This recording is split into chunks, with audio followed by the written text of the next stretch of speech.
Hoje com o pastor Joseph Prince. Saudações a todos vocês no nome de Jesus. Vire-se para o seu amigo e diga: alguma coisa boa e poderosa vai acontecer com você nesse culto. Eu creio em Deus, amém? Vai acontecer. Crer da forma certa não é se eu creio alguma coisa por muito tempo, com muita força, com muita fortaleza, se torna real. Não. Crer da forma certa não é em você crer, mas crer em um objeto que é justo. E esse objeto é nosso Senhor Jesus Cristo. Fé está baseada numa fundação inteligente em um objeto. Amém? Por causa de Jesus, nós podemos crer certo. Por que eu sei que o meu futuro é brilhante? Para nós que cremos em Jesus Cristo, porque nossa fé está em Cristo. Amém? Se você tem uma enfermidade, você olha para uma pedra e diz: se eu tocar nessa pedra 10.000 vezes eu vou ficar bem? Sabe de uma coisa? Quando você tocar 10.000 vezes, você ainda não vai estar bem. Não importa quanto você creia certo, você tem que crer certo na pessoa certa. E seu nome é Jesus Cristo. Eu posso ter um bom amém? Quando a Segunda Guerra Mundial terminou, nas ilhas do sul do Japão, como Okinawa, existiam alguns vilarejos que se refugiaram em cavernas. As cavernas estavam lá e eles se refugiaram pensando, disseram para eles que os americanos viriam e matariam todos, o que não era verdade. Os americanos cuidaram deles, os alimentaram, deram de beber, mas muitos deles ficaram escondidos e mesmo depois da guerra terminar, muitas dessas pessoas ainda estavam dentro dessas cavernas. Muitos anos depois da guerra terminar. E finalmente, quando descobriram que existiam pessoas naquelas cavernas, e eles foram visitá-los, descobriram que essas pessoas não sabiam que a guerra tinha terminado. Alguém foi até eles e disse para eles que a guerra tinha terminado. Não foi como se eles estivessem na caverna e a guerra estivesse acontecendo ainda e alguém dissesse: a guerra terminou? Quando a guerra estava do lado de fora? Não. Como se eles crescem quando saíssem, a guerra realmente tinha terminado. Muita gente pensa que estamos falando isso para as pessoas. Estamos dizendo que a guerra terminou. Deus não está olhando para você como a um inimigo. Deus já reconciliou para si mesmo, em amor, em perdão e em graça, pela morte do seu filho. Estamos dizendo para você que a guerra terminou. Satanás foi derrotado. Todos os poderes da terra foram destruídos. Amém? Portanto, quando a guerra terminou, depois essas pessoas ainda estavam dentro daquela caverna e eles foram dizer para ele: olha, a guerra terminou. Obviamente eles estavam lá dentro porque creram da forma errada. Eles estavam lá sem saber que a guerra tinha terminado, porque ninguém foi dizer para eles que a guerra havia terminado. Quando você compartilha as boas novas com seus amigos, com seus colegas, com os membros da sua família, você está simplesmente dizendo para eles a realidade. Que os pecados deles foram perdoados quando Jesus Cristo levou na cruz o pecado deles. E eles creem que foram reconciliados com Deus. Glória a Deus. Deus não esconde nada deles. Deus diz: volte para casa, volte para o meu amor, volte para o meu perdão, volte para a minha bondade, volte para a minha cura, volte para a minha provisão, volte para a minha segurança, volte para o amor, volte para o amor incondicional. Amém? Alguns finalmente creram. Com fé muito fraquinha, eles creram. E com passos bem pequenos, quando saíram, o sol estava brilhando com uma força. Eles sobreviviam comendo vegetais e frutas, mas quando eles saíram, o sol estava muito brilhante, eles voltaram para o conforto e para a familiaridade das trevas. Quantos sabem que a liberdade está do lado de fora? E a luz está brilhante, mas a luz é boa. E muitas pessoas querem a sua treva porque elas não sabem como restritiva, quão pequeno esse mundo que eles vivem. O mundo do pecado é pequeno. Amém? O mundo de Deus é grande. A luz pode doer por um momento, mas a luz vai libertar você. E você vai ser mais saudável, mais forte, você vai ser mais feliz, você vai ter mais paz. Amém? É isso que crer da forma certa significa. Jesus disse, pois, aos judeus que criam nele, João capítulo 8, se vós permanecerdes na minha palavra, verdadeiramente sereis meus discípulos e conhecereis a verdade, e a verdade vos libertará. Agora, não é, como sempre dito, que a verdade libertará. Não é verdade. Você conhecerá a verdade. A verdade não pode tornar você livre se você não conhece a verdade. Você precisa conhecer a verdade. E para conhecer a verdade, alguém tem que compartilhar com você. Para aqueles aí em Okinawa, nas ilhas do sul do Japão, que estavam escondidos, muitos anos depois de a guerra terminar, alguém precisava dizer para eles a verdade. Para que a verdade os libertasse. Mas o que é a verdade que Jesus veio nos trazer? Ele estava falando com os judeus aqui. Um estudo foi feito no 3º século sobre crianças judias e diz que toda criança judia, durante o tempo de Cristo, desde que nascem, eles aprendem as palavras hebraicas, mas quando têm 5 anos, eles são ensinados o Torá, ou os 5 primeiros livros de Moisés. Eles memorizam, eles se tornam mestres do livro, e eles, depois de 5 anos, conhecem de cor até os 10 anos. Quando tem 10 anos, eles são ensinados a lei oral, não a lei escrita, mas a lei oral, que foi entregue por Deus a Moisés no Monte Sinai. Então, eles memorizam de 10 anos a lei oral. Essas pessoas judias conhecem a lei desde a idade mais tenra. Elas conhecem a lei. Muita gente tenta colocar a lei e dizer, é isso que nós precisamos na nossa igreja, lei na nossa vida. Nós precisamos a lei de Deus ensinada corretamente, mas não. Jesus estava falando com pessoas que conheciam a lei, mas Jesus disse para eles, para essas pessoas que conheciam a lei, vocês conhecerão a verdade e a verdade vos libertará. O que é a verdade que Jesus veio trazer? Amém. João capítulo 1, que diz? A Bíblia diz, João capítulo 1, no princípio era o verbo, e o verbo estava com Deus, e o verbo era Deus. Ele estava no começo com Deus, todas as coisas foram feitas por ele, sem ele nada do que foi feito se fez. Versículo 14, diz, e a palavra se tornou carne e habitou entre nós. Então Jesus, a palavra é Deus, e a palavra se tornou carne e habitou entre nós. E vimos a sua glória como a do unigênito do Pai, cheio de graça e de verdade, cheia de graça e de verdade. Esse é o meu assunto predileto, graça e verdade. Algumas pessoas dividem graça e verdade. Verdade é verdade, graça é graça. Contudo, quando nós olhamos para o versículo 17, a Bíblia diz, a lei foi dada por Moisés, mas graça e verdade vieram por Jesus Cristo. A dicotomia não é entre graça e verdade. É entre a lei de um lado e a graça e a verdade do outro lado. Amém? A lei foi dada por Moisés, mas graça e verdade vieram por Jesus Cristo. Eu compartilhei antes que a palavra vieram, no grego, na verdade está no singular. Não deveria estar no singular, por quê? Porque graça e verdade são 2 palavras, portanto, deveria estar no plural. Deveria ser vieram, mas no grego está veio. É uma anomalia no grego que nós sabemos que foi colocada lá por Deus. Graça e verdade estão no singular. Você me escuta?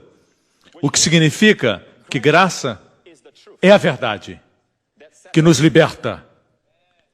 E é isso que o inimigo está batalhando contra, com muita força, a revelação da graça. Todas as vezes que pregamos sobre graça, o diabo quer colocar para o lado, para enganar pessoas, dizendo que não é importante. Mas nós precisamos a lei, as pessoas dizem. A lei foi dada por um servo, mas graça e verdade vieram pelo Filho. A lei foi dada, a graça veio. Eu posso dar um presente, vamos supor que você está em Denver, Colorado, eu posso enviar para você um presente aqui de Singapura, milhares de milhas de distância, eu posso dar a distância, mas a verdade não, ela veio. e tocou o sozinho, tocou o doente, curou o leproso, levantou o morto, abençoou as multidões. A graça veio. Amém? Moisés era um servo, a lei foi dada por um servo, e Jesus disse que o servo não mora na casa para sempre. João 8 disse, Jesus disse, nós somos filhos de Abraão e nunca estivemos presos a ninguém, como é que vocês podem dizer que foram feitos livres? Jesus respondeu e disse, em verdade vos digo que aquele que comete pecado é escravo do pecado. E aquele que é escravo não mora na casa para sempre, mas o Filho mora na casa. Portanto, se o Filho vos libertar, verdadeiramente sereis livres. Escute-me. Você pode servir a Deus com descuido ou pode servir a Deus com uma atitude de verdade. Você pode ser como empregados numa companhia que não se importam muito, contanto chega a hora de terminar de trabalhar, é hora de terminar. Se você chegar atrasado e você está com fome,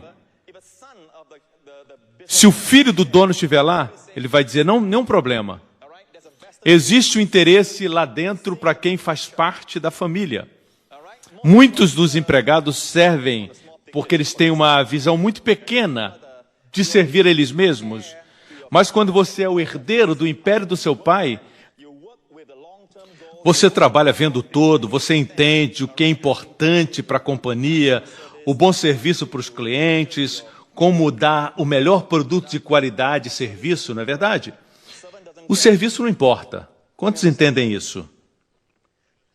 Deixe-me dizer isso para você. Nós servimos com espírito de filhos e Deus nos deu o espírito do seu Filho, pelo qual nós clamamos Abba Pai. Ninguém pode clamar Abba Pai se não é filho. Tem pessoas que têm essa atitude super espiritual. E ele diz assim, Deus, o Pai, Deus é o Deus Todo-Poderoso, nós viemos a Deus com espírito de reverência. Na verdade, isso é um espírito de escravo, é o espírito do Antigo Testamento, o espírito que teme, o espírito do medo. Não recebemos esse espírito, recebemos o espírito do filho que clama Abba, Pai. A criança judia diz Abba, que quer dizer papai. A coisa mais interessante, quando meu filho nasceu,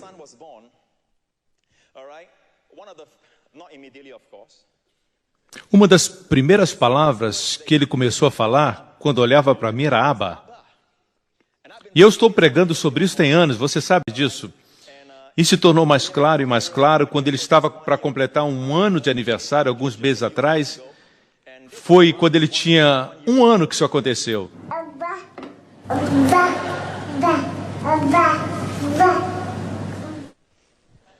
Abba. E nos dizem que Abba é a sílaba mais fácil de uma criança, um bebê falar. Muito fácil para uma criança chamar no hebraico Abba. Nessa idade eles não chamam papai, papai. Não, não. Eles não fazem isso. Mas ele ainda me chama Abba até hoje.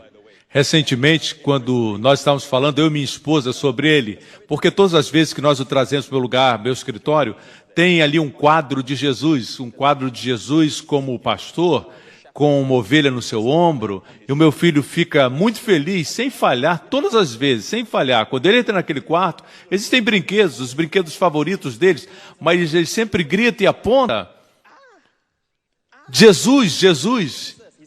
E um dia nós chegamos à conclusão, eu e minha esposa, que ele está apontando para Jesus. Deus o enviou para a minha vida para apontar para Jesus.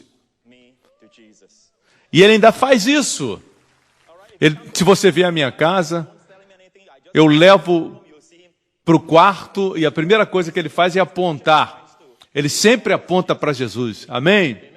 E eu creio que é isso que Deus quer que a gente faça. O amor de Deus é tal, amigos, que Deus nos amou tanto, quando ainda éramos seus inimigos. Em Romanos 5, a Bíblia diz de forma muito clara, que a esperança não traz confusão, porquanto o amor de Deus está derramado em nossos corações pelo Espírito Santo que nos foi dado. Esse amor é o amor de Deus por nós, por você. Não é o nosso amor por Deus, mas o amor de Deus por nós. Mas como Deus prova o seu amor? Continue lendo o que a Bíblia diz. Cristo morreu por nós, sendo nós ainda pecadores. Deus não morreu pelos bonzinhos. Cristo morreu pelo ímpio. Talvez você diz, pastor, Prince, o senhor não sabe como eu sou mau. Deus morreu por você. A verdade é que todos nós somos ímpios. Alguns de nós somos ímpios profissionais. Alguns conseguimos encobrir nossa impiedade. Conseguimos manter quieto, mas ninguém sabe os pensamentos que vão na nossa mente. A verdade é que todos nós somos ímpios. Deus morreu por todos nós. Continue lendo. Porque apenas alguém morrerá por um justo, pois poderá ser que pelo bom alguém ouse morrer. Alguém que é moral?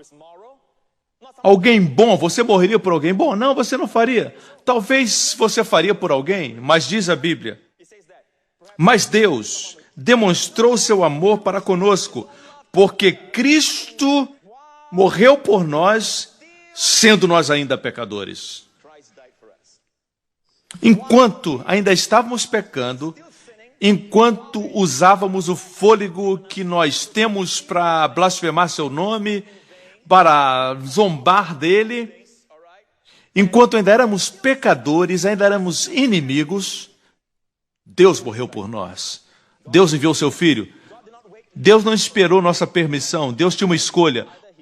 Ou ele nos livrava, ou livrava seu Filho. Se ele nos livrasse, não livrava seu Filho. Deus não é somente amor, a Bíblia diz. Deus é justiça. Deus não é somente justiça. Se Deus não fosse justiça, todo o universo seria desintegrado. Nenhuma palavra traria qualquer valor, porque o juiz do universo seria corrupto. O pecado deveria ser punido, porque Deus é amor. Deus não quer punir você pelo seu pecado. Portanto, aí existe um mistério. O que Deus fez na sua sabedoria, a Bíblia diz. Deus deu seu Filho. Deus não poupou seu próprio Filho. O mesmo que Deus disse, tu és o meu Filho amado, em quem tenho prazer, em ti tenho prazer. Esse mesmo Filho Deus não poupou. Por quê? Para poupar você e eu. Deus não poupou seu próprio Filho, como Ele não vai nele nos dar todas as coisas livremente, amém? Esse é o amor de Deus, amigos, amém? E a Bíblia diz, e alguns crentes dizem, isso é muito bom, mas você tem que cuidar do que você fala daqui para frente. Você ainda está num período probatório, se você conseguir chegar até o fim, você vai ser salvo. E eles dizem da forma errada, alguns versículos, aquele que suportar até o fim será salvo, mas não sabe que a palavra salvo, nesse texto, fala libertação. Quem permanecer fiel até o fim vai ser liberto. Não está falando de salvação, estão citando errado a Bíblia, mas olha o que a Bíblia diz. Logo, muito mais agora, sendo justificados pelo seu sangue. Fomos justificados pelo sangue. Quem foi, diga amém. Nós que fomos justificados pelo sangue, seremos por ele salvos da ira. Vejam, os 7 anos de tribulação que vão acontecer, muitas pessoas pensam que os cristãos vão passar por isso, mas o dia da ira de Deus, nós não somos só salvos, nós somos livres da ira de Deus. Nunca vamos estar debaixo da ira de Deus, jamais, nunca mais. E aqueles que dizem, cuide da sua vida, porque você é salvo, você tem que cuidar da sua vida. Se a sua vida é ruim, você não vai subir quando Jesus voltar. Continue lendo, para o versículo próximo. Quando éramos inimigos, fomos reconciliados com Deus pela morte de seu Filho, muito mais. Estando já reconciliados, seremos salvos pela sua vida, não minha vida. Amém? É a sua vida. A sua vida é muito boa, não é a minha vida. Eu não sou salvo. Eu fui reconciliado pelo sangue de Jesus e agora adiante eu sou salvo pela sua vida. Amém?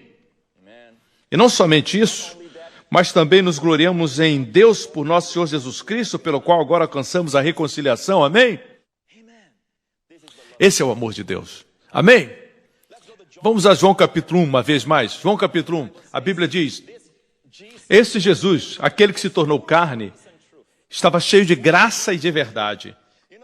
Quando ele nasceu como bebê, lembre-se disso, a Bíblia diz que os sábios vieram dizendo, onde está aquele nascido rei dos judeus? Alguns dizem que quer dizer que esse bebê nasceu para ser rei. Não. Todo herdeiro de um trono no mundo hoje, seja um príncipe ou uma princesa, eles nascem para ser herdeiros. Jesus não. A Bíblia diz, está muito claro, onde está aquele que é rei dos judeus? Ele nasceu o rei dos judeus. Posso ter um grande amém? Quando ele nasceu, a Bíblia diz que os seus pais levaram para dedicá-lo no templo o bebê Jesus, e a Bíblia diz que naquele pequeno bebê a palavra se fez carne e estava cheia de graça e de verdade. A Bíblia diz que nele estavam escondidos todos os tesouros da sabedoria e do conhecimento. Quando ele tinha 12 anos, ele podia, na verdade, responder pergunta que os rabinos faziam para ele. Os rabinos ficaram impressionados, fizeram perguntas a ele. Não eram próprio para Jesus, com 12, pregar para os rabinos?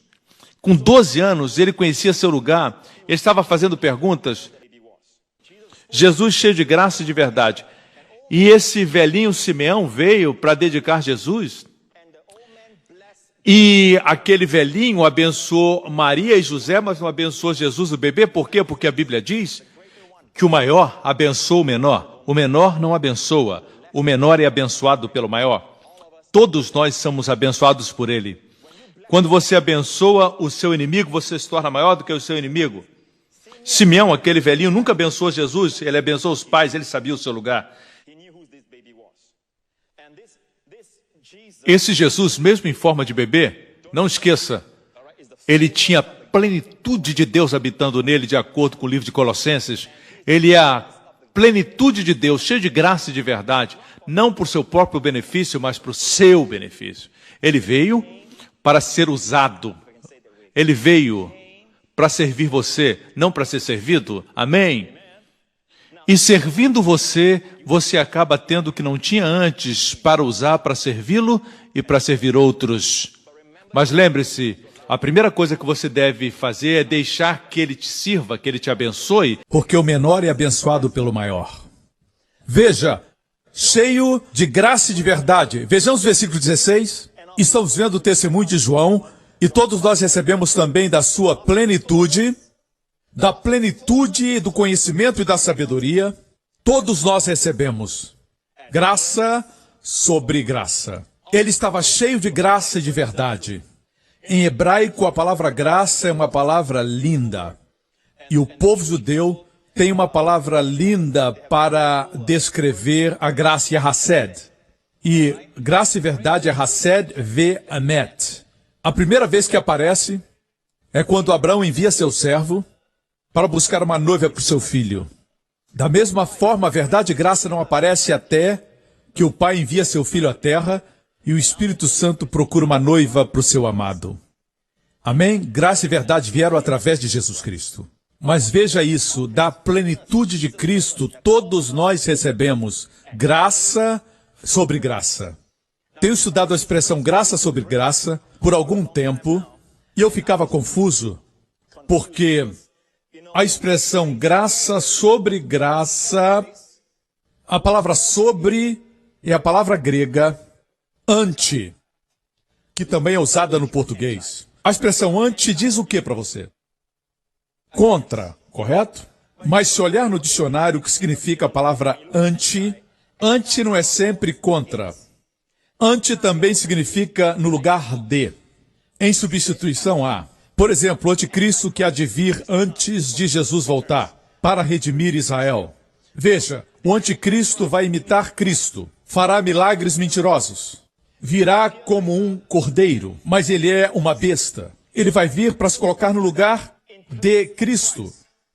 Pastores e líderes, não podemos ocupar o lugar que é de Cristo.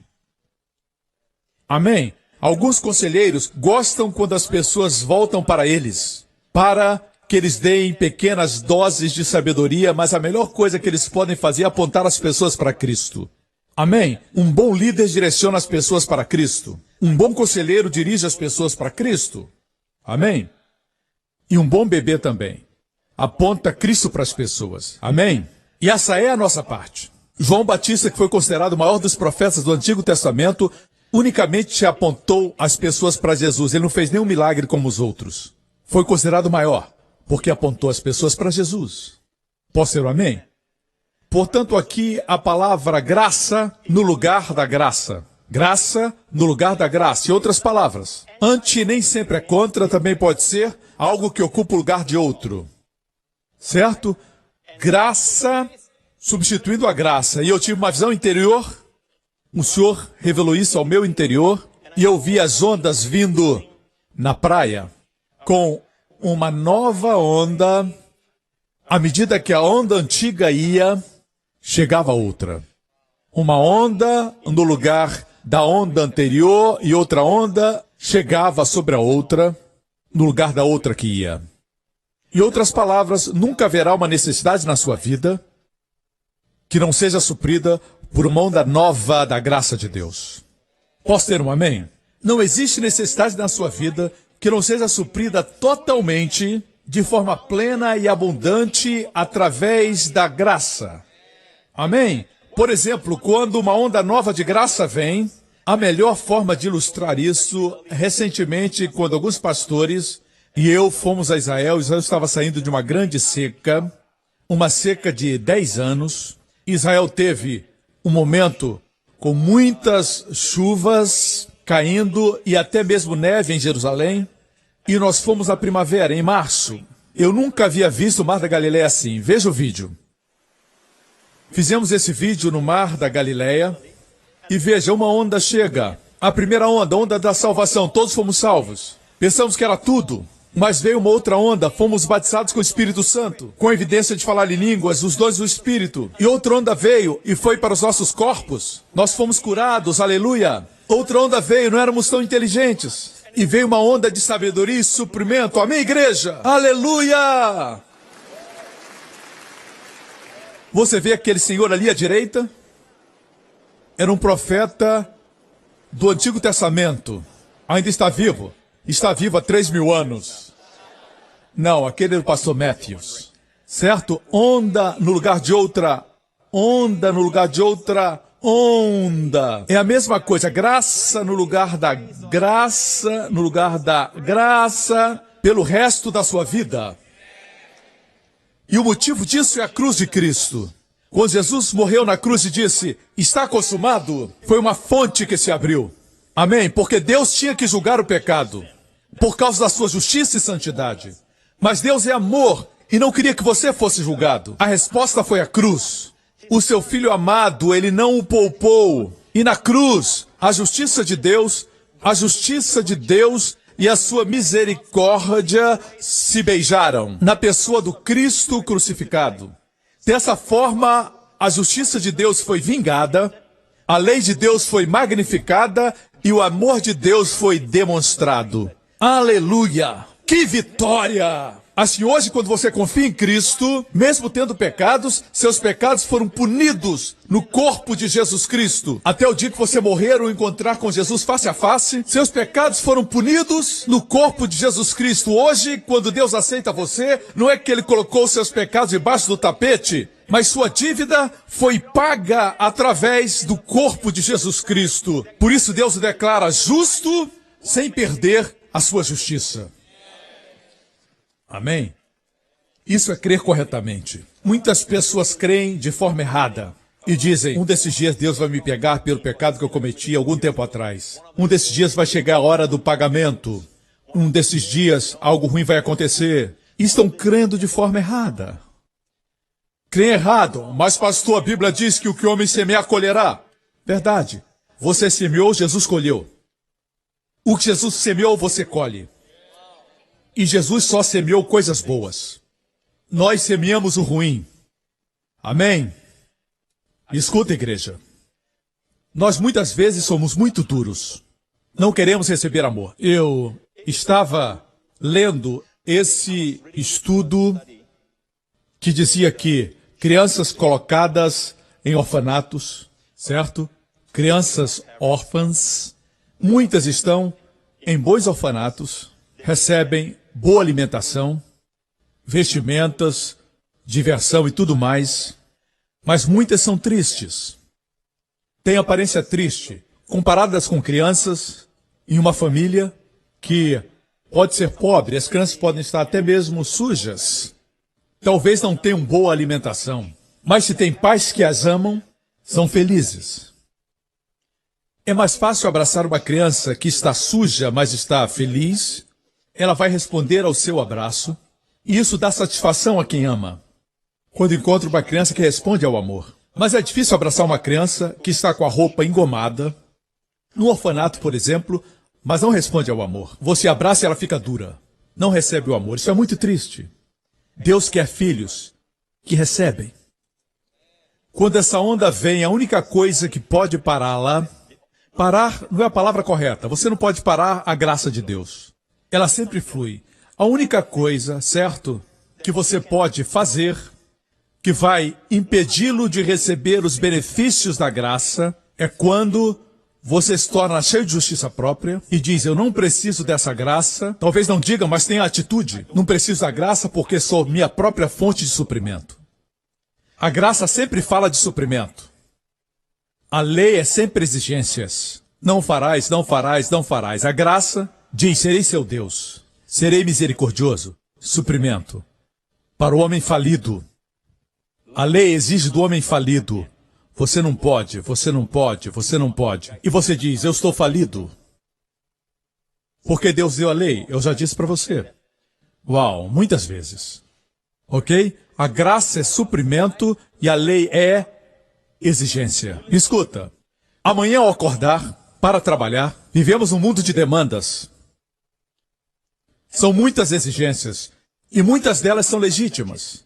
Demandas legítimas, estudar para a próxima prova, demandas quanto a suprir as expectativas do patrão, demandas de cumprir seu trabalho na data determinada, demandas com respeito à sua família, tempo com a esposa, tempo com os filhos, tempo de qualidade com seus filhos, correto? Muitas exigências.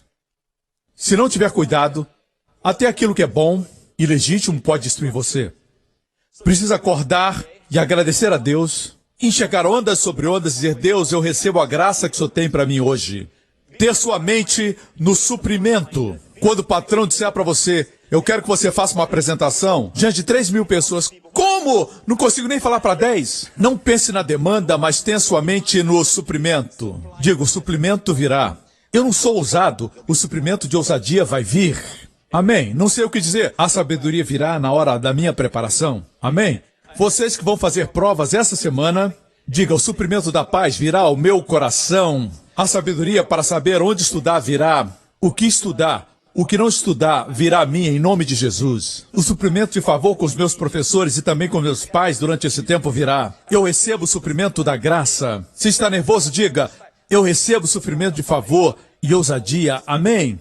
Amém? Eu recebo o suprimento da graça. Se não fizer isso, vai ficar com a demanda. Eu tenho que fazer isso, tenho que fazer aquilo. E logo vai se sentir destruído. Enfrente a vida sabendo que a graça supre e a lei demanda. Pense no suprimento. Tenha mente no suprimento. Alguns de vocês são duros, como eu mostrei agora, certo? Mas seu coração está quebrado. Existem vazios na sua alma. Ninguém vê a dor ou o vazio. E esse vazio não faz você santo. Veja bem, quanto mais completo você é, mais santo você se torna. Só Jesus o faz pleno. Ele sempre está curando o que está quebrado e consertando. Amém? Santidade é resultado de estar completo, de estar pleno. Veja, esse próximo vídeo que eu vou mostrar, mostra a graça de Deus como um tsunami, atingindo o que está quebrado e preenchendo todos os vazios da nossa alma. Veja aqui. Aqui estão as ondas batendo contra esse despenhadeiro. Muitos somos como esse penhasco. Estamos duros, mas estamos quebrados, cheios de falhas e buracos. Quando as ondas vêm, elas penetram nos buracos. Amém? E quando acha que a graça passou, uma nova onda de graça vem e preenche todas as brechas do seu coração partido. Preenche todas as rachaduras das suas feridas emocionais. Receba a graça em nome de Jesus. Receba a graça. Amém? Amém? A única coisa que impede isso é quando você tenta fazer algo, tenta ser merecedor disso. Você não é merecedor.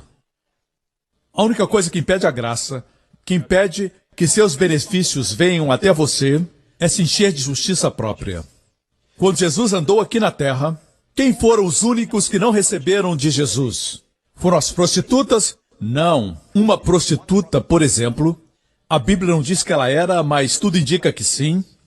Foi Maria Madalena. Jesus expulsou dela 7 demônios. Amém? E ela seguiu Jesus. Também os publicanos, que eram considerados um lixo da sociedade, porque traíram seu povo, coletando impostos para outra nação. Um dos discípulos de Jesus foi um publicano. Amém? Pessoas que eram excluídas na sociedade tocaram em Jesus e, estando enfermos, a graça fluiu e foram curados. Vocês me escutam? Amém? Mas os que não receberam Jesus foram cheios de justiça própria, os fariseus com a atitude de mais santos e melhores e mais puros. Eles diziam, você não tem o que ensinar, é um carpinteiro. Não se aproxime, eu sou mais santo. Eles tinham essa atitude. Não existe registro de que eles tenham sido curados.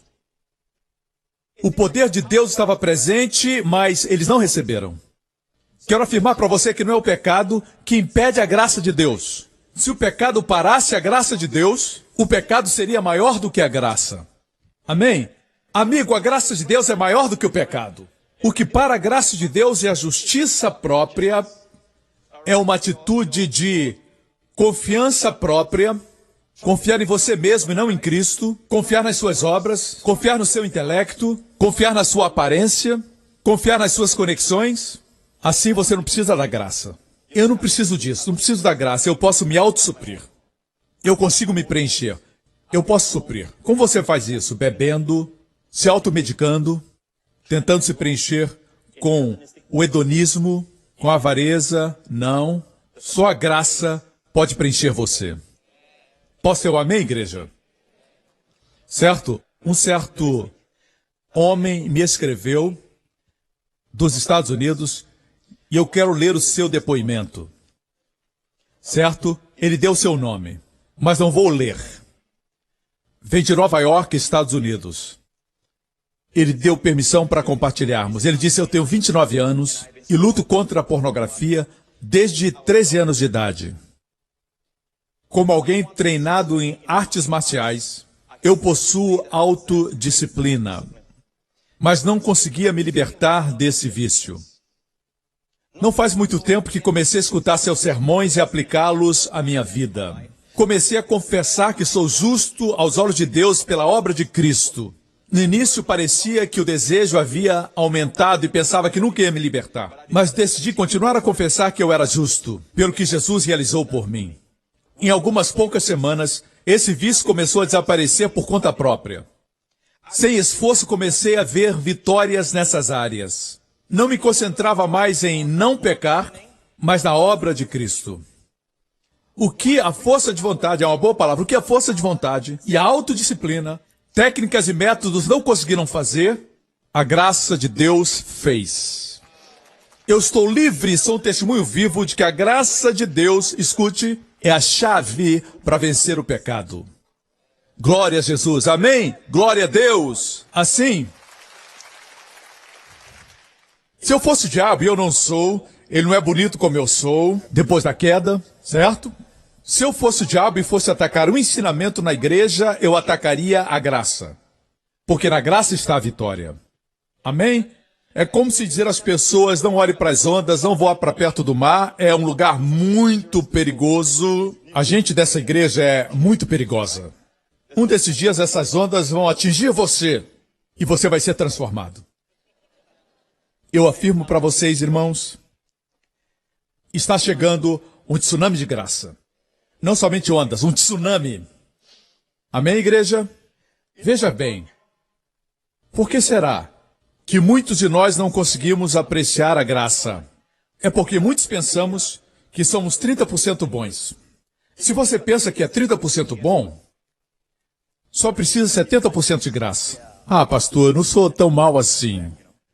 Depois vê que 70% de graça não é o suficiente. Você perde a graça, as ondas vêm e vão embora, você não recebe a graça que você precisa, porque pensa que é 30% bom. Nessa área eu estou bem, preciso de ajuda nessa área. À medida que o tempo passa, ao invés de melhorar, você fica cada vez pior. E você conclui que não somente esses 30%, Mas você também não está bem nessa e também naquela outra área. É melhor dizer, não tem nada bom na minha carne. Eu preciso da graça completa de Deus. São essas pessoas que apreciam Deus, porque a graça faz você apreciar ao Senhor. Deus, na sua sabedoria, não deu a graça, certo?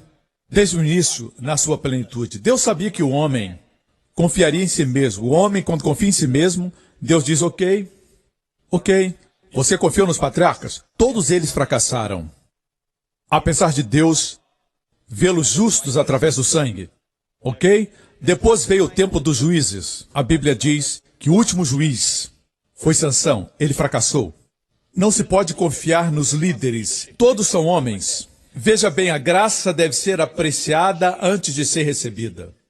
Deus usou todos os recursos humanos. Alguém diz, eu confio nos meus líderes. Deus diz, o que você quer agora? O ministério profético, os profetas, e Deus deu o profeta Samuel.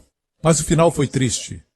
O final de Samuel, apesar de ser um homem justo, um bom profeta, o final foi triste. Seus filhos não seguiram seus passos. O fracasso do ministério profético. Depois veio Eli. Seus filhos se rebelaram. Eli teve uma morte triste. Ok? Assim foram os profetas e os sacerdotes. E Israel disse, queremos um rei. Deus disse, eu serei o seu rei. Não, nós queremos um rei que tenha pele. Alguém em carne que possamos ver. Alguém que nos conduza à batalha. Queremos um rei alto, forte, bonito. Deus disse, serei vosso rei. Eles disseram, não podemos ver o Senhor. Vejam-me pela fé. Ah, não, queremos alguém que possamos ver. Deus lhes deu Saul. Deus não queria que eles tivessem o rei, queria ser seu rei. Eles queriam um rei, então Deus deu a eles Saul. Era alto, bonito, forte. E o final de Saul foi com uma morte terrível. Certo? Foi possuído por um espírito maligno e se matou. Suicídio. Certo? E a propósito, antes de Saul morrer, eles queriam um rei alto, bonito e forte. Encontraram alguém mais alto, mais feio e maior. Seu nome era Golias. Certo? Sempre que você confia na carne, você encontra alguma coisa maior. Você acha bonito? Tem alguém mais bonito. Inteligente? Tem alguém mais inteligente. Não se glorie na carne, se glorie na graça de Deus. Se glorie em Jesus Cristo. Amém? Quando Golias apareceu, onde estava o rei alto, bonito e forte? Estava escondido. E Deus trouxe o menino pastor para derrotar Golias. Deus estava mostrando que não é o tamanho, mas Deus disse. Posso ter um amém? Aleluia, me acompanham? Assim, profetas e sacerdotes fracassaram. E até finalmente o rei Davi cometeu adultério. Pecou, fracassou. Finalmente Deus disse, a lei foi dada. Por 1500 anos tentaram guardar a lei, mas todos falharam. Até Davi fracassou. Deus estava dizendo, agora vocês veem a necessidade da graça. A graça não é conquistada, não é merecida, mas é favor imerecido. Muitos de nós não recebemos a graça porque queremos merecer. Tentamos ganhar com os nossos próprios méritos. Mas quando chega um momento, quando nada ajuda você, aí estará pronto para a graça, favor imerecido. Alguns definem a graça como um empoderamento. Não é um empoderamento, mas produz empoderamento. A graça é apresentada na Bíblia e definida como favor imerecido. Quando alguém chega a um ponto e diz, eu não mereço nada, somente juízo, aí então Deus dá justiça e bênçãos. Quando concluem que merece o inferno, aí Deus dá o céu. E céu na terra, amém? Dias de céu na terra. Muitos ainda pensam no merecimento. Se amanhã de manhã recebermos pelo correio 100, ou melhor, $1 milhão. Alguém que você nem conhece morreu e deixou para você uma herança de $1 milhão. Primeira coisa que você vai dizer, o que eu fiz para merecer isso? Nossa atitude natural é acreditar naquilo que nós fizemos. Por isso não damos glória a Jesus, porque pensamos que fizemos algo. Se você pensa que fez 2% e Jesus fez 98%, ainda assim é difícil dar a Ele toda a glória. Eu já disse que se é para Deus receber toda a glória, desde que Ele faça toda a obra. E digo reverentemente, deixe Deus fazer toda a obra em nós, através de nós e por nós. Amém? Mas você não permite Deus fazer, você se preocupa muito tentando se suprir, você tem medo, apreensão, nervosismo, ansiedade, porque você está tentando controlar. Vem maus pensamentos e você diz, eu vou lutar contra isso. Ao invés de dizer, eu recebo suprimento para vencer isso. Confessar a sua justiça de Deus em Cristo como este homem. Glória a Deus. Estão aprendendo, irmãos? O fato é este. Quando o homem não merecia, Deus enviou o seu filho. Amém? Agora eu quero mostrar algo. Quando Deus fez um concerto de graça com Abraão, os 10 mandamentos não tinham sido dados no Monte Sinai. Certo? Deus deu para Abraão uma aliança incondicional de graça. Não era baseada na bondade de Abraão, mas na bondade de Deus. Não baseada na fidelidade de Abraão, mas na fidelidade de Deus. Muitos anos depois, ainda antes dos 10 mandamentos serem dados, foram dados 450 anos depois de Abraão, os filhos de Abraão se tornaram as 12 tribos, certo? No Egito. Então o faraó se levantou que não conhecia José e os oprimiu. Faraó era um tipo do diabo. Quando eles estavam sofrendo sob os açoites da tirania dos mestres e senhores egípcios, eles clamaram a Deus. Deus os escutou dos céus. Muitos não eram perfeitos. Quando estudamos a Bíblia, vemos que muitos adoravam os deuses do Egito. E Deus enviou um libertador, um salvador, como Jesus, Moisés, para libertá-los. Assim Moisés os trouxe para fora, não porque eles eram bons, mas porque Deus é bom. Deus se lembrou da aliança com Abraão, Isaque e Jacó.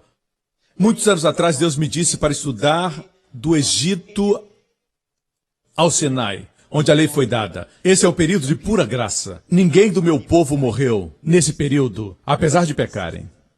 Eu corri para ver na Bíblia se Deus estava errado. Vocês conhecem a história? Não, eles murmuraram quando Deus os tirou, se depararam com o Mar Vermelho, os exércitos dos egípcios vinham atrás, e eles clamaram para Moisés e murmuraram, Moisés, por que você nos trouxe para morrer? Não tinham sepulturas no Egito? Moisés clamou a Deus e Deus disse, pega a tua vara, levanta a vara, e o mar se abriu.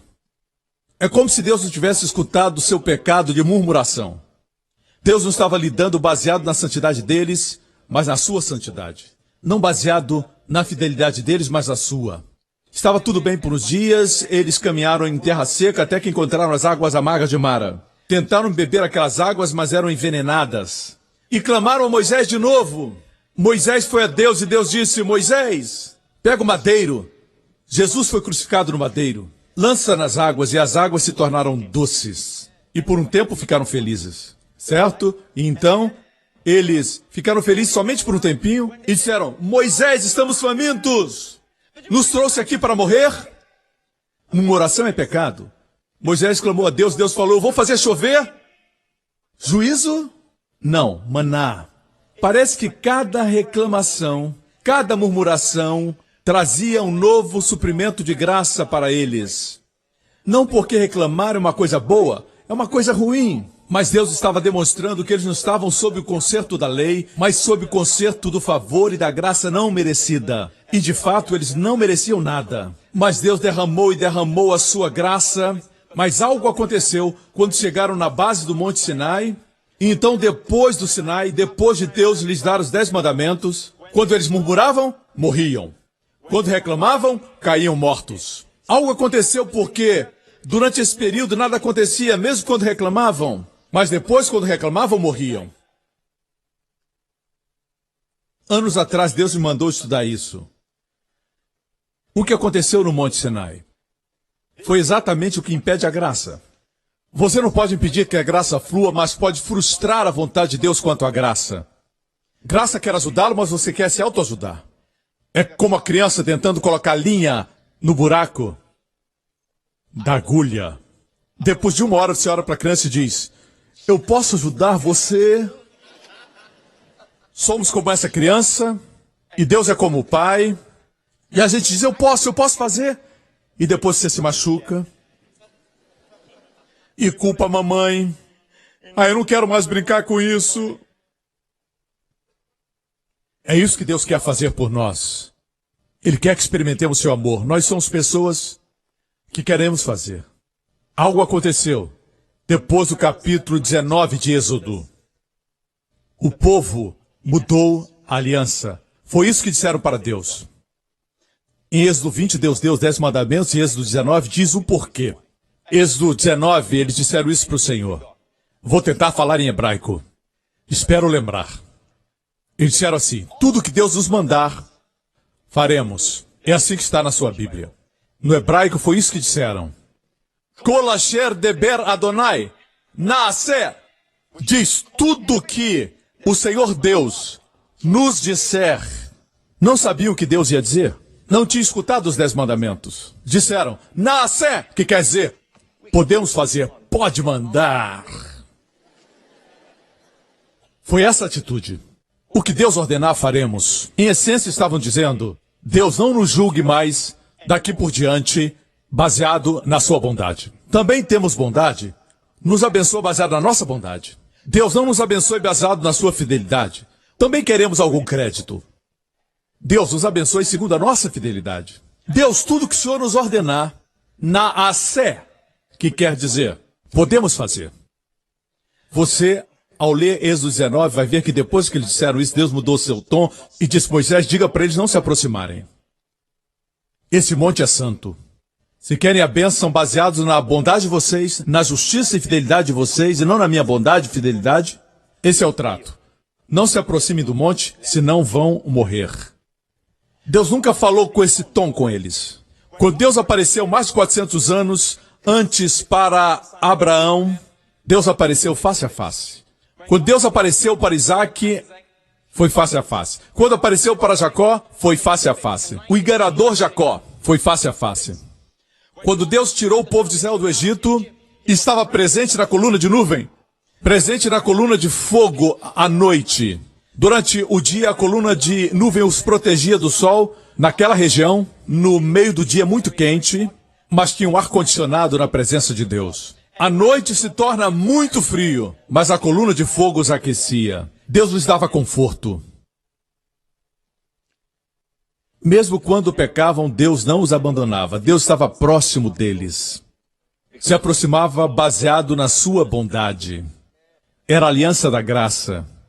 Mas no momento que eles disseram, Senhor, queremos que o Senhor nos trate diferente.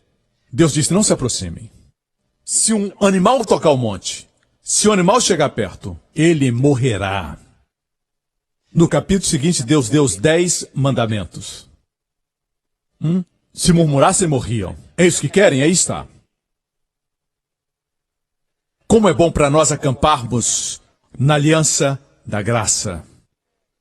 Depois de 1500 anos de lei, os melhores fracassaram. Jesus Cristo veio. Aleluia! Mas muitos não querem dar toda a glória ao Senhor. Querem alguma glória também. Para no futuro dizerem, digno é o Cordeiro. E eu não falo mais essa atitude. Digno é o Cordeiro, quer dizer, foi ele que fez tudo. Mas pastor, qual o lugar do nosso trabalho, do nosso comportamento? Nossa moral. Veja, se eles tivessem olhado para a bondade de Deus, para a fidelidade de Deus, para a gentileza de Deus, durante esse tempo até o Monte Sinai, e no Sinai dissessem, nós não podemos guardar sua lei, Senhor. Deus, o Senhor nos libertou por graça, e pela graça vamos para a nossa terra. Deus os levaria em graça. Se olhassem para a bondade e fidelidade de Deus, se apaixonariam por Ele. Ele supriria, e a bondade de Deus os transformaria. A bondade de Deus os levaria de glória em glória. A bondade de Deus levaria aqueles que pecassem ao arrependimento. Mas alguns entre nós, na igreja de hoje, creem que mostrar às pessoas a bondade de Deus vai fazê-las ficarem rebeldes. Essa crença é errada. A força do pecado não é a graça, a força do pecado é a lei. Me acompanham? Estão aprendendo? Vou mostrar algo para concluir, certo? Um exemplo no Novo Testamento quando Jesus veio. O seu pecado não pode impedir que a graça de Deus flua. Suas rachaduras não impedem que o tsunami da graça encha todos os espaços. Preencha todas as rachaduras. Amém? Nada melhor do que ajudar as pessoas quando você não tem mais feridas. Nada melhor do que ajudar as pessoas pleno. Você quer ajudar. Antes de darmos, precisamos receber. Vou concluir. Quantos lembram quando eu preguei em Mateus 13, as parábolas de Jesus, algumas semanas atrás? As parábolas do reino, você lembra? Se não lembra, finja que lembra. Certo? De qualquer forma, pode conseguir essas mensagens. Foi uma série de algumas semanas sobre as parábolas do reino. E compartilhei que, antes de Mateus 13, está Mateus 12. 12 vem antes de 13, irmãos. Em Mateus 12, alguma coisa aconteceu. Jesus veio cheio de graça e de verdade. E a Bíblia diz que os líderes de Israel finalmente o rejeitaram. Nesse capítulo, Jesus falou a respeito da rejeição, falou da blasfêmia contra o Espírito, que é uma rejeição completa do Senhor. Naquele capítulo, ele se apresentou como maior que o templo, maior que o sacerdote. Ele afirmou ser maior do que Jonas. Jonas foi profeta. Ele é um profeta maior. E ele disse, alguém maior que Salomão está aqui. Salomão foi um rei. Ele é um rei maior. Sabe o que fizeram os líderes? Rejeitaram a Jesus. Na sua glória tríplice. Isso está em Mateus capítulo 12. Diz em Mateus 13, no versículo 1. Diz, tendo Jesus saído da casa, foi para o Mar da Galileia. Vimos um vídeo do Mar da Galileia. E pregou de cima do barco para as pessoas na margem. Veja, o mar na Bíblia tipifica as nações gentílicas. América, Singapura, são nações gentílicas. Assim ele deixou a casa, deixou Israel por um período de tempo. Ele saiu porque os líderes o rejeitaram. E ele foi abençoar os gentios. Me acompanha? Então começou a compartilhar parábolas naquele capítulo. Isso aconteceu no capítulo 13. Depois do capítulo 13 vem o 14. Muito bem. Aqui vamos concluir. No capítulo 14, algo aconteceu. Algo aconteceu. Não somente rejeitaram Jesus Cristo. No capítulo 14, o primeiro versículo fala de Herodes. Antipas, o filho de Herodes o Grande. Herodes o Grande foi aquele que quis matar Jesus quando era pequeno. Esse era o pai dele. O filho Herodes Antipas estava reinando. E Herodes Antipas tinha um problema de cobiça. Ele cobiçava outras mulheres e tinha uma paixão pela esposa do seu irmão. Seu nome era Herodias, certo? E algo aconteceu e o profeta João Batista disse que não era certo ele cobiçar a esposa do seu irmão. Depois descobrimos que o irmão morreu. O irmão morreu e ele toma Herodias para ser sua esposa. E ela tinha raiva de João Batista por causa de sua pregação, contra seu relacionamento. Assim a Bíblia começa a dizer em Mateus capítulo 14, falando do aniversário de Herodes. E Herodias tinha uma filha, uma menina linda, que dançou diante dele. E ele ficou tão feliz, Herodes, que ele disse para ela em frente aos convidados, o que você quiser, eu juro que lhe darei. Devia estar bêbado. Ela perguntou à sua mãe e ela disse para ela, peça isso. E ela pediu a Herodes a cabeça de João Batista, numa bandeja de prata. Ele não queria fazer, mas por causa dos convidados que estavam ao seu redor, tinha que cumprir o juramento. E ele deu a ela o que ela queria. E ela trouxe à sua mãe a cabeça de João Batista. Quando Jesus soube, veja o que aconteceu. E chegaram os seus discípulos, os discípulos de João, e levaram o corpo e o sepultaram, e foram anunciá-lo a Jesus. Veja, olhe para mim. A Bíblia diz que João Batista foi o maior de todos os profetas que existiram. Maior que Moisés, maior que Elias, foi o que Jesus disse. João Batista viu Jesus vir ser batizado, ele disse, eu não posso batizar você, eu que tenho que ser batizado por você. Do ponto de vista humano, ele era primo de Jesus Cristo. Era mais velho do que Jesus, 6 meses. Quando crianças devem ter brincado juntos. E foi aqui que Jesus ouviu a notícia que João Batista havia morrido. Se Jesus quisesse ir pessoalmente ao palácio de Herodes, ele destruía tudo. Bastava uma palavra. Quando ele voltar, a Bíblia diz, virá num cavalo branco. e com uma palavra, destruirá o anticristo. Mas sua primeira vinda não foi para julgar. Ele veio em graça. Por causa da graça, ele sofreu, João Batista sofreu. Certo? Estamos na dispensação da graça, não do juízo. Alguns dizem, vivemos dias de julgamento. Não são dias de julgamento, não são dias de Elias, de juízo. São dias de graça. Mas esses dias vão terminar. Seremos arrebatados no final. E o que acontecerá? Jesus virá como juiz. E dessa vez ele vai julgar toda impiedade, todos os pecados e toda a rejeição. A graça de Deus, repetidas vezes, é oferecida a eles, e eles recusam e recusam. Um dia Deus vai dizer, basta. E ele vai dizer, afastai-vos de mim para o fogo eterno. Sim, ele virá como juiz, não para nos julgar. Nós viremos com ele. Nossos pecados já foram julgados. Escuta, mas aquele tempo não era o dia do juízo. Podia tê-los destruído. Inclusive Herodias. Sua cabeça ia rolar no solo, mas ele não veio para juízo. Escutam, tinha vindo para a graça. Jesus ouviu a notícia, ficou triste, ouvindo isso, retirou-se dali num barco para um lugar deserto. O que ele queria fazer? Ele queria lamentar. Apesar de ser Deus, ele era 100% homem, com sentimentos e emoções como nós. Conhecia João por toda a vida, como homem. Estava triste, queria um tempo sozinho. Estava sempre cercado de multidões. Ele era um reservatório de graça, todos vinham a ele em busca de graça. Ele queria ficar sozinho. Ele foi para um lugar deserto. O que você encontra em lugar deserto? Nada. Mas ele foi para ficar sozinho. A Bíblia diz, sabendo o povo, seguiu a pé desde as cidades. Veja, no capítulo 12, foi rejeitado pelos anciãos. Capítulo 13, contou as parábolas. Capítulo 14, um dos seus melhores amigos no ministério morreu, seu primo. Uau, como os homens são maus. Isso impediria o seu amor?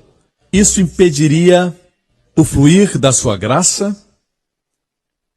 O povo foi a ele. Foram atrás dele. Se fosse eu diria, ei, me dê um pouco de privacidade. Meu amigo morreu. Vocês não têm coração? Não está feliz porque eu não sou Jesus? Ou melhor, Jesus não é como eu. Não sorria, você é igual. Se colocado na mesma situação. Especialmente depois da impiedade da liderança, a maldade do rei, a maldade do homem tão visível. Alguns diriam, Deus, eu quero morrer. Mas quando a multidão veio a ele, em seu momento de lamento, o versículo seguinte diz, e Jesus saindo viu uma grande multidão, e possuído de íntima compaixão com ela, curou os enfermos. Curou os enfermos. Toda a impiedade do homem, assim como Israel sob a graça pura, toda a reclamação trouxe nova demonstração e suprimento de graça. Parece que a impiedade do homem trouxe mais graça para o homem. Aleluia! Esse é o meu Senhor Jesus Cristo. Amém! Ele não é como nós. Tão cheio de graça. O povo veio no seu momento privado. Ele saiu e teve compaixão do povo. E alguém veio que tinha febre, o tocou e foi curado. Outro ele tocou e curou de lepra. Outro cego foi curado. Eu estou falando de Jesus, o Rei dos Reis e Senhor dos Senhores. Por isso, we praise all night to Christ our Savior. We knew the lines. Now I can't remember. We praise all night to Christ our Savior. amém? Conhece esse hino? A glória e o crédito vão em somente uma direção. Jesus Cristo. Toda a glória para Ele. Nós pensávamos que com toda a impiedade do homem, nós ficássemos sem o favor de Deus Por causa dos nossos pecados, nós pensávamos dessa forma errada. Foi uma pregação errada. Pregação errada produz crença errada. E crer errado produz vida errada. Mas pregação certa produz crença certa. E crença certa produz vida correta. Amém? Conhecereis a verdade, e ela vos libertará. Amém? Por acaso Jesus disse, existe muito pecado, muita rejeição, muita impiedade. Vou ficar sozinho, me fechar, toda graça vai ficar comigo. Deixem-me em paz, eu vou para uma montanha qualquer e voltarei em 3 meses. Vou reconsiderar, orem mais. Jejuem mais. Lawrence, não coma. Ele fez isso. Quando cremos errado, pensamos que o pecado elimina a graça. Mas não é assim.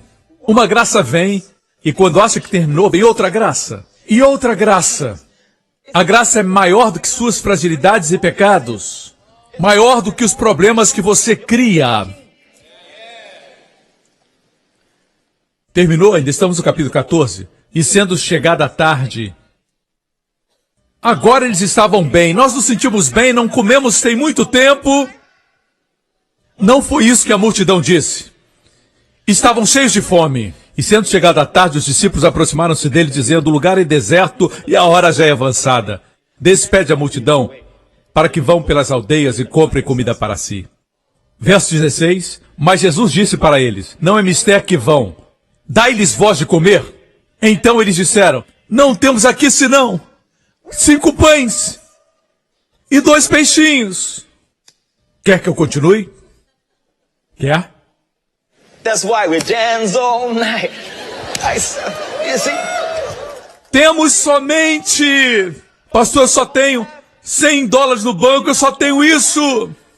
A mulher que os credores vieram para levar seus filhos, disse, só tem um pouquinho de azeite. Quando Deus quis salvar seu povo, a casa de Eli tinha se corrompido. Deus enviou um bebê, Samuel.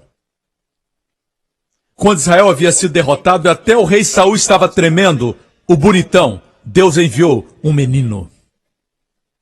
Quando o mundo inteiro se corrompeu e não queriam saber de Deus, 400 anos desde o tempo de Malaquias, 400 anos de silêncio, o mundo se tornou corrupto.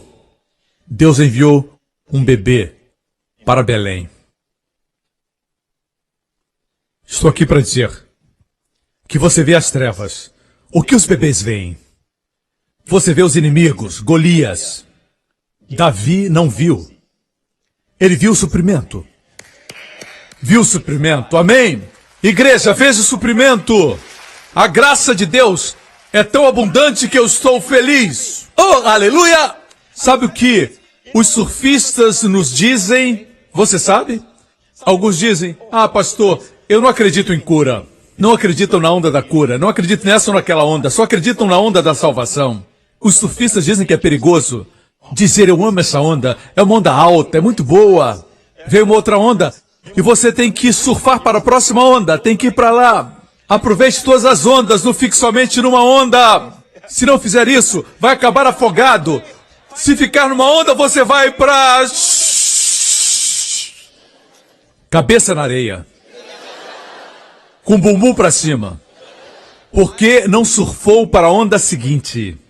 Ficou somente numa onda. Veja, é assim que se faz. Quando uma onda vier, você tem que aprender a surfar para outra onda, e surfar para outra onda, e surfar para outra onda. Surfar para outra onda, e surfar para outra onda. Surfar. Se aprender isso, sua cintura vai ficar fina.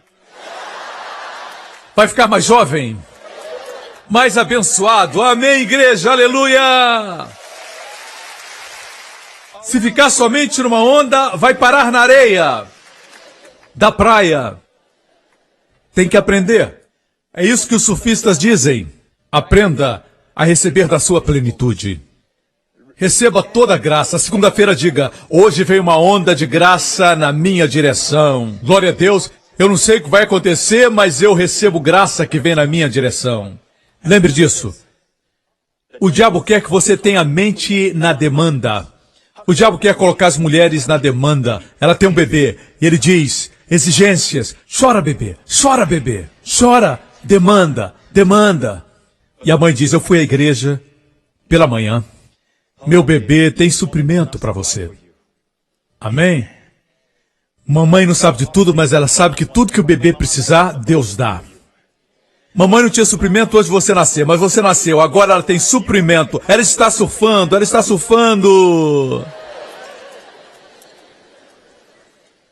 Amém? E o que aconteceu? Ele multiplicou. Seja cura para o seu corpo, seja provisão para o momento de crise financeira, pode ser 5 pães e 2 peixes, mas nas mãos de Jesus são multiplicados. Está tudo nesse capítulo. Vamos para o final. Depois de alimentar a multidão, eles estavam cheios, que sobrou, até que eles arrotaram. Ele disse, já comeram muito, agora vão para casa. Enviou seus discípulos de barco à frente dele, cruzando o mar da Galileia, ele foi para a montanha. Isso demonstra como Jesus está hoje, como ele está agora.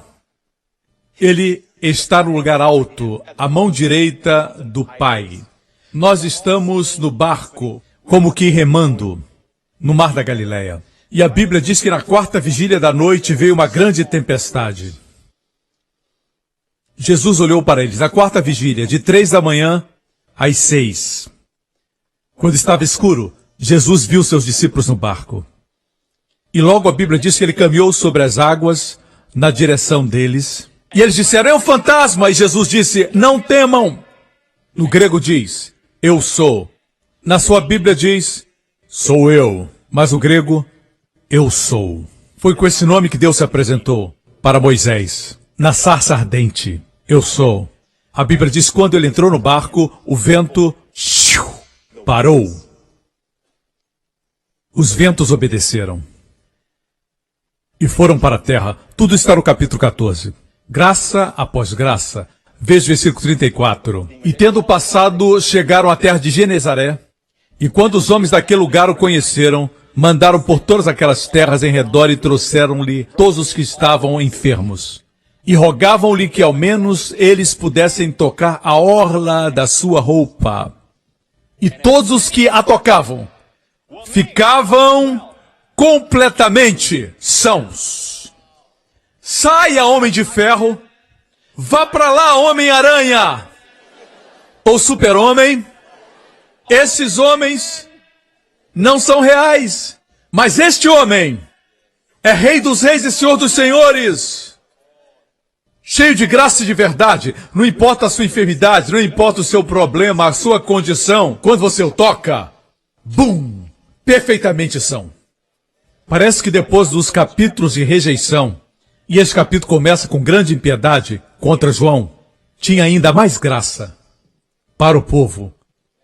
Deixe-me mencionar João 1. E estava no mundo, e o mundo foi feito por ele, e o mundo não o conheceu. Veio para o que era seu, e os seus não o receberam. Mas a todos quantos o receberam, deu-lhes o poder de serem feitos filhos de Deus, aos que creem no seu nome. Deixe-me dizer isso. Veja isso. No versículo 12, todos quantos o receberam se tornaram filhos de Deus. Mas veja o versículo 11. Ele veio para os seus, e os seus não o receberam. Com isso concluo. No grego, a primeira expressão seu é diferente da segunda. Veio para o que era seu, e os seus não receberam. É uma expressão diferente. No grego existe o gênero neutro, o gênero masculino e o gênero feminino. O primeiro seu está no gênero neutro, o que indica que não são pessoas, foram para as suas coisas. Mas quando diz os seus, está no gênero masculino, se refere ao seu povo. Está no masculino, povo. Então veja, ele veio para as coisas que eram suas, e elas o reconheceram. Quando ele passou pelas talhas de água, elas o reconheceram. Se tornaram vinho. Suas coisas o reconheceram. Reconheceram o Criador. Apesar do vinho não ser feito da água, se tornou o melhor vinho. todas as suas coisas. Os peixes o obedeceram. Quando tinha que pagar impostos, tinha uma moeda na boca do peixe. Os peixes obedeceram. Quando não tinha comida ou suprimento para os pescadores, tiveram uma pescaria maravilhosa. Suas coisas o reconheceram. Você escuta? Quando o povo faminto não tinha provisão, ele tinha poder sobre a terra, poder sobre o mar. É a terra que produz o pão. Peixes são produto do mar. Multiplicou os dois. Ambos o conheciam. Veio para o que era seu e o reconheceram. Até mesmo os ventos, quando caminhou sobre as águas. Ele disse, Shalom! Psss! E a Bíblia diz que houve calmaria. Os discípulos temeram e disseram, quem é esse homem que até o vento e o mar lhe obedecem? O vento e o mar se prostraram. O vento disse, sim, Senhor. Amém? Os únicos que não reconheceram são as criaturas de 2 pés. Veja, a vaca muge, cães ladram, macacos e alguns homens se balançam. O homem se rebela. O homem é assim. Mas mesmo o pecado e a rebelião do homem não podem impedir seu amor. Não pode parar a onda da sua maravilhosa graça. Deixe-me dizer algo. Seus fracassos não são finais. Seus erros do passado não definem seu amanhã. Existe mais graça vindo na sua direção. Assim, de agora em diante, pense sempre na provisão e não na demanda. Mas é muito fácil cruzar essa linha. De repente as coisas acontecem e você diz, está colocando pressão em mim, para com isso. E a esposa diz, o que está acontecendo com você? Casais brigam porque sua mente está nas demandas e não no suprimento. Se esquecem disso. Ouça a pregação, porque a pregação certa produz a crença certa. Não basta ouvir só uma vez. Tem que continuar ouvindo e ouvindo e ouvindo e ouvindo. Aqui vai suprimento de inteligência para que você faça suas provas. Glória a Deus. Estudantes, adolescentes, amigos, jovens, aí vai o suprimento em nome de Jesus. Amém. Aí vai o suprimento para o seu trabalho. Aí vai a sabedoria. Amém. Aqui vai a ousadia para você que acha que é tímido. Deus tem uma coragem que é maior do que a sua timidez. Amém. Aqui vai o suprimento da provisão, o suprimento das invenções criativas e o know-how. Aleluia. Aqui vai o favor, as pessoas não sabem porquê, mas elas vão gostar de você. Aqui vai o suprimento de favor. Amém, amém, amém. Eu declaro que Jesus é graça e verdade na sua direção. Amém? A única coisa que impede que você receba é confiar na sua própria força, suas próprias obras, sua própria inteligência, suas conexões, sua aparência. Ou seja lá o que for. Certo? Tire os olhos de você mesmo. Coloque os olhos no Senhor. E diga para os outros, Ele é a minha confiança. É minha sabedoria. Ele é tudo o que eu preciso. E todos digam, amém. Glória a Deus. Cabeças baixas e olhos fechados nesse auditório. Ou onde quer que esteja me assistindo agora. Amigo, se você está aqui hoje e não teve encontro com esse maravilhoso Salvador, Jesus, nosso Salvador pessoal. Amigo, lembre-se. A primeira grande onda de graça é a onda da salvação. Como Deus nos amou, que não poupou seu próprio Filho, mas o entregou por nós. Cristo morreu por nossos pecados. A única forma de não receber sua graça é quando você diz, não, eu estou bem, eu posso salvar a mim mesmo, já fiz muitas obras de caridade, fiz muitas boas obras. A única forma de impedir que a graça entre na sua vida hoje é dizendo, eu posso me salvar, eu sou uma boa pessoa, eu sou uma mulher boa. Não são seus pecados que impedem. Seu pecado não impede a graça de Deus. Não importa quão mau ou ímpio você é, tem uma graça ainda maior para você. Assim, amigo, diga, pastor, eu sei porque Deus me trouxe aqui hoje. Foi para que receba o suprimento da graça. Se esse é você, agora mesmo, quero que você levante as suas mãos onde estiver agora. Todos juntos agora. Levantem as mãos para o céu assim. Olhe para Deus. E se quer que Jesus seja seu Salvador e Senhor, diga assim: Pai Celestial, eu lhe agradeço por me amar. Mesmo antes de conhecê-lo, o Senhor me amava e não olhava para as minhas falhas, para os meus pecados, só me amava. E enviou o seu Filho para morrer em meu lugar, por mim, na cruz. Cristo Jesus morreu por meus pecados, foi punido no meu lugar. Mas o Senhor o ressuscitou como testemunho que os meus pecados foram tirados. Jesus Cristo é meu Senhor e meu Salvador e meu Deus, agora e para sempre, no nome de Jesus.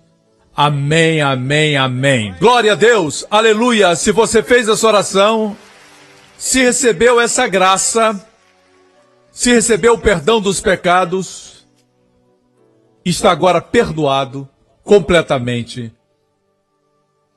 Sim, Senhor, amém. Uma vez mais, levante as suas mãos. O Senhor me disse que alguns de vocês não conseguem se perdoar. Você diz que Deus perdoa, mas você não se perdoa. Algo aconteceu que até agora você mantém na sua mente. Você se culpa, você se autoculpa e continua se culpando.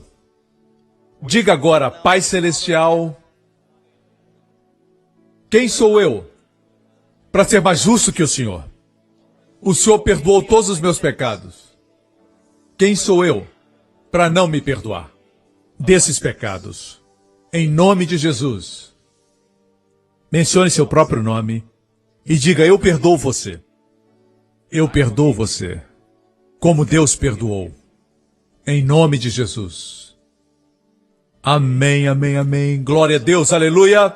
Nessa semana, creia certo. Por causa de Jesus, pela sua morte e ressurreição, seu futuro é brilhante. Não tenha atitude de dizer: essa semana eu espero que algo bom aconteça. Eu espero. Não somente espere, meu amigo. Fé é a certeza das coisas que se esperam. Creia que será uma boa semana, uma abençoada semana, uma semana cheia de favor. Levante sua mão nesse lugar e todos que me assistem. Nessa próxima semana, o Senhor abençoe você e a sua família com as bênçãos de Abraão. Todas as bênçãos nos lugares celestiais são suas, uma após outra, graça após graça após graça. Amém. Pense no suprimento. Existe mais do que suficiente suprimento de graça para segunda, para terça, para quarta, para quinta. E muitas bênçãos para sexta e para o sábado. Que o Senhor guarde e proteja você e os seus amados durante essa semana de toda infecção, todo perigo e acidente, de todos os males, dos poderes das trevas e do maligno. O Senhor preserve você. O Senhor faça o seu rosto brilhar sobre você, impartindo-lhe favor. Que o Senhor coloque no lugar certo na hora certa durante essa semana. O próprio Deus sorria para você e para sua família e conceda a você e aos seus sua paz, em nome de Jesus. E todo o povo diga: amém. Sua tarefa de casa é pensar nos suprimentos e não nas demandas. Deus o abençoe. Obrigado